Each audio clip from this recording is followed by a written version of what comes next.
નમસ્કાર મિત્રો, વિડીયોમાં તમારું સ્વાગત છે। તો મિત્રો, અત્યારે હાલની ખૂબ જ મોટી અને દુઃખદ ખબર સામે આવી રહી છે। તો મિત્રો, તમને જણાવી દઈએ કે મોરબીના હળવદમાં હત્યારાઓએ તમામ હદ વટાવી દીધાની બનાવ પ્રકાશમાં આવ્યો છે। જોકે મિત્રો, અજાણ્યા પુરુષનો મૃતદેહ વેરવિખેર અને વિકૃત હાલતમાં મળી આવતા ચકચાર મચી ગઈ છે। તો હત્યારાઓએ શરીરના ટુકડા કરી ફેંકી દેતા અરેરાટી મચી ગઈ છે, તેમજ તળથી માથું અલગ કરી મૃતદેહથી 20 ફૂટ દૂર ફેંકી દીધેલાનું સામે આવ્યું છે। જોકે મિત્રો, તમને વધુમાં એ પણ જણાવી દઈએ કે મિત્રો, ઘટનાને લઈ સમગ્ર શહેરમાં ખળભળાટ મચી ગયો છે।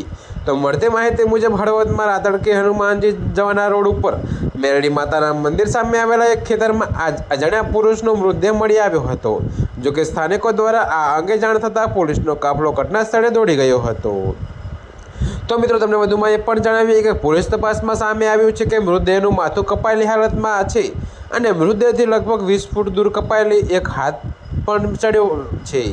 તો મિત્રો, મૃતદેહની આ ગંભીર સ્થિતિ જોતા આ બનાવ હત્યાનો હોવાની આશંકા વ્યક્ત કરવામાં આવી રહી છે। જોકે મિત્રો, હાલ હળવદ પોલીસે મૃતકની ઓળખ મેળવવા માટે સઘન પ્રયાસો શરૂ કર્યા છે। તો મિત્રો, આ બનાવ પાછળનું કારણ શું છે તે અંગત અદાવતનું પરિણામ છે કે અન્ય કોઈ તે દિશામાં પણ ઊંડાણપૂર્વક તપાસ હાથ ધરવામાં આવી છે। જોકે મિત્રો, પોલીસે મૃતદેહને પોસ્ટમોર્ટમ માટે ખસેડીને કાયદેસરની કાર્યવાહી શરૂ કરી છે। તો મિત્રો, અત્યારે હાલ માટે આટલું જ। મળીશું નવી અપડેટ સાથે। અને જો તમને અમારા વિડીયો પસંદ આવતા હોય તો વિડીયોને લાઇક, કોમેન્ટ, શેર અને અમારી ચેનલને સબસ્ક્રાઈબ કરવાનું ભૂલતા નહીં મિત્રો।